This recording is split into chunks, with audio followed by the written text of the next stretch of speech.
I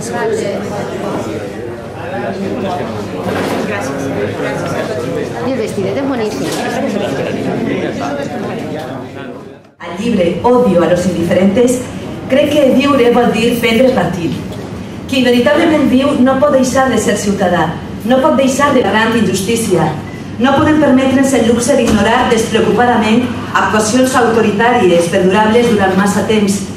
Si ens mantenim en silenci, indiferents a allò que ens ofega, no podrem canviar el desordre de les coses. Dir la veritat en veu alta és revolucionari i persones com Mònica Oltra mostren un compromís sincer amb la llibertat i amb la humanització de la vida i rebutgen l'alienació i el conformisme. Persones com Mònica Oltra es guien per la brúixola de les posicions ètiques i polítiques treballades amb una persistent vocació de servei públic. Ixa és l'exigència que ha de tindre el diputat o la diputada que representa als ciutadans que l'han votat en unes eleccions democràtiques, independentment de l'eterna dicotomia entre la dreta i l'esquerra.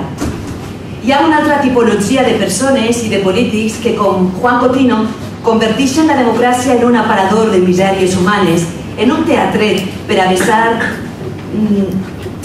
un teatre que està ple a besar diputats i d'absentistes, on no falta tampoc l'apuntador, un apuntador que marca les indicacions a seguir a ell, a qui ostenta el paper protagonista, el de la presidència de les Corts Valencianes.